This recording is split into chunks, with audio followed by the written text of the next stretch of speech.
పెద్దలారా మిత్రులారా అందరికీ నమస్తే. నేను మీ గరిడేపల్లి సత్యనారాయణ, న్యూ లక్ష్య ఆర్గనైజేషన్. దేశ భవిష్యత్తు తరగతి గదుల్లోనే తీర్చిదిద్దబడుతుందంటాడు కొట్టారు. దేశంలో పరిస్థితులు నానాటికి నాగం పెట్టు తీపి కట్టు చందంగా తయారవుతున్న పరిస్థితి మనం చూస్తూ ఉన్నాం. ముఖ్యంగా విద్యార్థి దశలోనే పిల్లలకి జాతీయ సమైక్యత, దేశభక్తి, తోటి వారితో కలిసి ఉండే ప్రయాణాలు నేర్పాలి. ముఖ్యంగా సాంస్కృతిక కార్యక్రమాలు ఏర్పాటు చేస్తూ ఉండాలి. అనేక హెరిటేజ్ అండ్ కల్చర్ని పిల్లలకి బాల్యంలోనే నేర్పాల్సిన అవసరం ఉంది. 29 రాష్ట్రాలు, 9 కేంద్రపాలిత ప్రాంతాల్లో విభిన్నమైనటువంటి ఆహారపు అలవాట్లు ఉన్నాయి, విభిన్నమైనటువంటి సంస్కృతి వ్యవహారాలు ఉన్నాయి, విభిన్నమైనటువంటి ఆచార వ్యవహారాలు ఉన్నాయి. దాంతో పాటు ఆ విధంగా ముందుకు వెళ్లాల్సిన అవసరం ఉంది. మన దేశీయ పరిస్థితుల్ని బాల్యంలోనే అప్ టు 10th లోపు నేర్పాల్సినటువంటి పరిస్థితులు అయితే ఉన్నాయి. దాంతో పాటుగా పిల్లలకి మత్తు పదార్థాలు, మత్తు పానీయాల వైపు వెళ్లకుండా, వెంటనే డోకు వస్తుంది, వాటి వైపు వెళ్లకుండా ముఖ్యంగా బాల్యంలోనే క్రీడా కార్యక్రమాలు, గేమ్స్ అండ్ స్పోర్ట్స్, అథ్లెటిక్స్ వైపు మళ్లించాల్సిన అవసరం ఉన్నది. ఒలింపిక్స్లో మెడల్స్ కొట్టేలాగా ప్రణాళికలు పాఠశాల స్థాయిలోనే తయారు చేసినట్టు అవసరం ఉన్నది. ఆ వైపుగా ప్రణాళికలు నీతి ఆయోగ్ వాళ్ళు, ప్రణాళిక సంఘం వాళ్ళు ఎవరో ఒకళ్ళు ప్రణాళికలు తయారు చేసి ముఖ్యంగా ఇటు రాష్ట్ర ప్రభుత్వాలు కానీ అటు కేంద్ర ప్రభుత్వాలు కానీ 29 రాష్ట్రాల్లో 9 కేంద్రపాలిత ప్రాంతాల్లో ఆ విధంగా ముందుకు వెళ్లాల్సిన అవసరం ఉన్నదని తెలియజేసుకుంటాను. తద్వారా జాతి ప్రయోజనాలు బాగుంటాయి. దేశం సుఖశాంతులతో వర్ధిల్లుతున్నప్పుడు ప్రజలు పనులు చేసుకుంటారు. ప్రజలు పని చేసుకున్నప్పుడు ఆ విధంగా ఆరోగ్యంగా జీవించడానికి ఆస్కారం ఉంటుంది. ఎంత పనులు చేసుకొని సిస్టమేటిక్గా ఉన్న సరిహద్దును ఉన్నటువంటి చైనాతోనూ, సరిహద్దును ఉన్నటువంటి పాకిస్తాన్తోనూ, నిన్న మొన్నటి దాకా మనతో ఉన్నటువంటి బంగ్లాదేశ్తోనూ, లేకపోతే అటు పక్క శ్రీలంకతోనూ గొడవలు ఉండనే ఉంటున్నాయి. ఎప్పుడూ యుద్ధ భయంతో వాతావరణంతోనే ప్రజలు ఇబ్బందులు పడుతూనే ఉన్నారు. వీటితో పాటు అదనంగా ప్రకృతి వైపరీత్యాలు, అతివృష్టి, అనావృష్టి, భూకంపం, సునామీలు ప్రజల్ని ఎప్పుడూ ప్రశాంతంగా లేకుండా చేస్తూ ఉన్నాయి. వీటికి తోడు బ్యాక్టీరియాలు, వైరస్లు, ఫంగలు, రకరకాల జబ్బుల పేరుతోని కరోనా లాంటి వ్యాధులు ప్రజల మీద దాడికి తరచూ అటాక్స్. ఒకటో కరోనా వేవ్ పోయింది, రెండో కరోనా వేవ్ పోయింది, మూడో కరోనా వేవ్ పోయింది, 4 పోయి 5, అసలు ఇది అంతు లేకుండా ఉన్నది. ప్రజలు నిత్యం సవాళ్లతో జీవిస్తూ ఉన్నారు. సో అందుకోసం వీటన్నిటిని తీసుకొని ముందుకెళ్ళడం, వీటన్నిటిని అధిగమించుకుంటూ ముందుకెళ్ళడానికి పరిస్థితి ముఖ్యంగా దేశంలో శాంతియుతమైనటువంటి పని వాతావరణం, పని చేసుకొని బతికే వాతావరణం పాలక వర్గాలు సృష్టించాల్సిన అవసరం ఉంది. ఉపాధి మార్గాలను కూడా సృష్టించాల్సిన అవసరం ఉంది. ప్రకృతిని, పర్యావరణాన్ని పరిరక్షిస్తూ ప్రజల యొక్క జీవన ప్రమాణాలను పెంచే విధంగా, ఆరోగ్యవంతంగా జీవించే విధంగా ముందుకు వెళ్లాల్సిన అవసరం అయితే ఉన్నది. దీనికి బీజాలు వేసేది మొక్క దశలోనే అంటారు.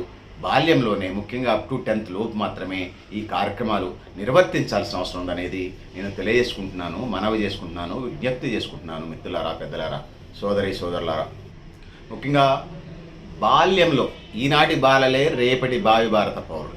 ఏ దేశానికి సంబంధించిన ఆ దేశం వివర్తించింది. ఈనాటి బాలలే రేపటి చైనా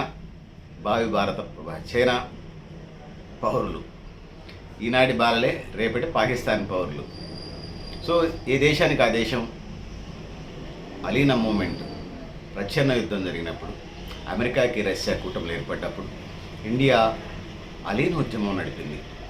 నాన్ అలైన్ మూమెంట్, ఏ కూటమికి లేకుండా పెద్దరికంగా వ్యవహరించింది.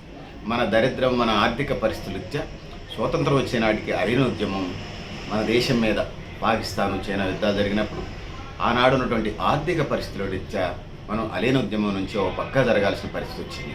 కానీ ఈనాడు మనం నాన్ అలైన్ మూమెంట్ ఏదైతుందో అలైన్ ఉద్యమానికి మనం ఈనాడు కొన్ని దేశాలని, యుద్ధాలను కూడా ఆపగలే స్థాయికి మన సైనిక సంపత్తి పెరిగింది, ఆయుధ సంపత్తి పెరిగింది, ఆర్థిక వనరులు కూడా పెరిగాయి. ప్రపంచంలో 4వ ఆర్థిక వ్యవస్థగా అవతరించాం.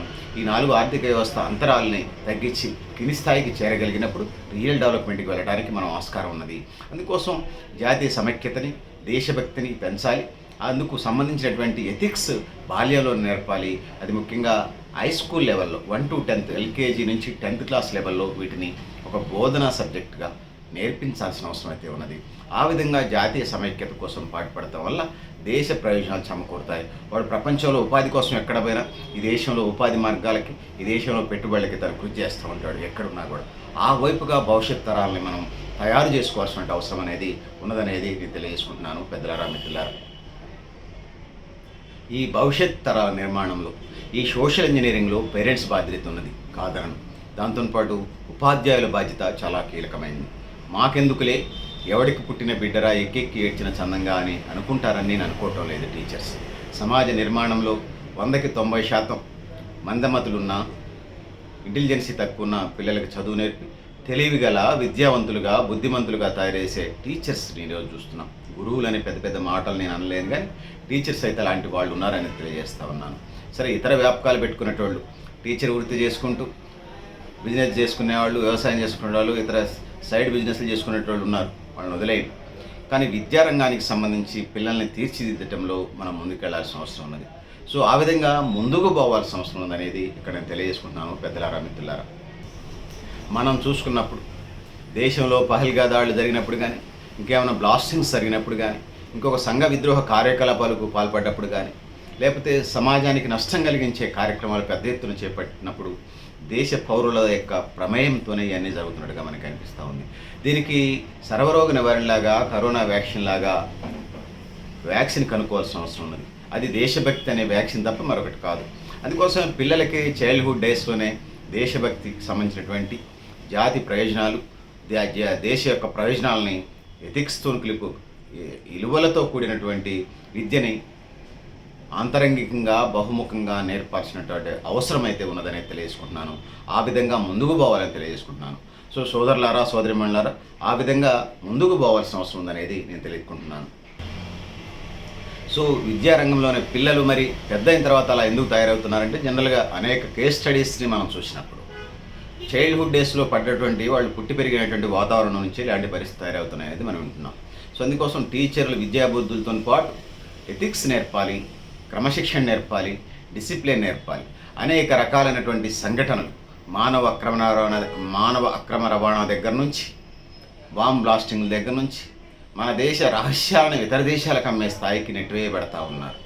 సో అందుకోసం మనం ముఖ్యంగా దేశభక్తి నేర్పడంతో పాటు, విలువలు నేర్పడంతో పాటు ఉపాధి, స్కిల్ డెవలప్మెంట్ ప్రోగ్రామ్స్, ఉపాధి అవకాశాలను కూడా పెంచాల్సిన అవసరం ఉన్నది. విశాలమైనటువంటి భూభాగం ఉన్నది, కాశ్మీర్ నుంచి కన్యాకుమారి దాకా. వ్యవసాయ రంగాన్ని అభివృద్ధి చేయాలి.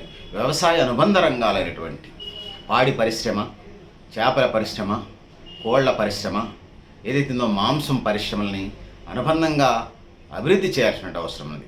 ఆ విధంగా ఉపాధి రంగాలకు సంబంధించి యువతకి చేయూతనిచ్చి ముందుకు నడిపించాల్సిన అవసరం ఉంది. బాల్యంలో విలువలు నేర్పుతూనే ఉపాధి మార్గాలు పెంచడం వల్ల వాళ్ళు చెరు మార్గాల వైపు వెళ్ళరు. ఖచ్చితంగా ఇంకా అట్లా చెప్పాల్సి వస్తే భవిష్యత్ తరాలకు సంబంధించి అమెరికన్ మిలిటరీ తరహాలో, లేకపోతే కొన్ని దేశాల మిలిటరీ తరహాలో ఈ దేశంలో పుట్టిన ప్రతి పౌరుడు 2 ఏళ్ల నుంచి 5 ఏళ్ల పాటు కనీసం మిలిటరీలో పనిచేయాలని నిబంధన పెట్టినా కూడా అభ్యంతరాలు ఏం లేవు. ఎంత ప్రజాస్వామ్య దేశమైనా దేశ ప్రయోజనాల కోసం, దేశభక్తి కోసం 2 ఏళ్ళు 4 ఏళ్ళు చేసి రావడంలో తప్పులేదు. సో మనిషి 1000 ఏళ్ళే గ్యారెంటీ కాదు, కానీ దేశం అనేది జననీ జన్మభూమిచ్చ స్వర్గాదపి గరేసి అంటాడు శ్రీరాముడు. సో అన్న చందంగా తనకి అనేక రాజ్యాలు ఆక్రమించుకున్నా, రాజసూయ యాగం చేసినా కూడా కన్నతల్లి జన్మభూమి గొప్పదని చెప్పేసి మళ్ళీ శ్రీరాముడు అయోధ్యకే వస్తాడు. రాముడు నడయాడిన నేల ఇది, భరతుడు పరిపాలించిన దేశం ఇది. సో అనేక రాజులు, అనేక మంది చక్రవర్తులు ఈ దేశాన్ని పరిపాలించారు, ఈ దేశ ఆచార వ్యవహారాన్ని కొనసాగించారు. సో అందుకోసం దేశభక్తి నేర్పుతూనే ఉపాధి మార్గాల్ని, ఉపాధి అవకాశాలని ముందుకు తీసుకువెళ్లాల్సిన అవసరం ఉన్నది. తద్వారా మాత్రమే సర్వరోగ నివారణ చందంగా దేశంలో టెర్రరిస్ట్ అటాక్స్ కానీ, లేకపోతే ఇంకొకటి కానీ పాల్పడకుండా, యాంటీ సోషల్ ఎలిమెంట్స్ జరగకుండా మనం ఆపగలుగుతాం. తప్పితే కేవలం బాల్యంలోనే పిల్లలకి ఎథిక్స్ నేర్పాల్సింది, కానీ దాంతోనే కట్టడి జరిగిద్దని నేను భావించట్లేదు. దీంతో పాటు ముఖ్యంగా క్రైమ్ రేషియో జరగటానికి ప్రధానమైనటువంటి కారణాలు ఎక్స్పర్ట్స్ చెప్పినప్పుడు కానీ, మనం అనేక కేస్ స్టడీస్ని మనం అధ్యయనం చేసినప్పుడు మనకి ఏమర్థమవుతుందా అంటే, మనకి ప్రధానంగా అర్థమయ్యేది వాళ్ళు మత్తు పదార్థాలు, మత్తు పానీయాలకి అలవాటు ఉండటం వల్ల క్రైమ్ జరుగుతూ ఉందనేది. సో ఈ మత్తు పదార్థాలు, మత్తు పానీయాల మీద అల్టిమేట్గా డీఅడిక్షన్ సెంటర్స్ పెట్టాలి. మందు, డ్రగ్స్ మాన్పించే డీఅడిక్షన్ సెంటర్స్ పెట్టాలి. దాంతో పాటుగా వాటికి బ్యాన్ చేసేటువంటి కార్యక్రమాలు కూడా చేపట్టాలి. ఆ విధంగా ప్రజలను చైతన్యవంతం చేయడం ద్వారా విద్యార్థి దశలో ఎథిక్స్ విద్యలు నేర్పుతూ విలువలు కలిగినటువంటి జీవితాన్ని, నైతికత, దేశభక్తి, జాతీయ సమైక్యత నేర్పుతూనే యువజన రంగానికి వచ్చే టయానికి, యువకులు అయ్యే టయానికి వాళ్ళకి ఉపాధి మార్గాలు చూపించడం వల్ల వాళ్ళకి కుటుంబాన్ని, కెరియర్ని ఎంచుకొని ఆ విధంగా ముందుకు పోవడానికి ఆస్కారం ఉంది. ఆ విధంగా సంఘ విద్రోహ శక్తుల్ని కాకుండా ఉండటానికి సమాజ ప్రయోజనాలకి, దేశ ప్రయోజనాలకి, జాతీయ సమైక్యతకి పాటుపడతారు. ఆ విధంగా ముందుకు వెళ్లాల్సిన అవసరం ఉన్నది. సో దేశభక్తికి సంబంధించి వచ్చినప్పుడు ఎక్కువ మంది కనీసం 2 ఇయర్స్ 4 ఇయర్స్ దేశంలో ఆర్మీ ట్రైనింగ్ చేసి వస్తే బాగుంటుందనేది, ఆ వైపుగా అడుగులు వేయాల్సిన అవసరం ఉందని తెలియజేసుకుంటూ, పెద్దలారా మిత్రులారా దీని మీద మీరు కూడా మీ అభిప్రాయాలను కామెంట్ బాక్స్లో అడిగిన తెలియజేస్తూ, నేను గరిడేపల్లి సత్యనారాయణ, న్యూ లక్ష్య ఆర్గనైజేషన్.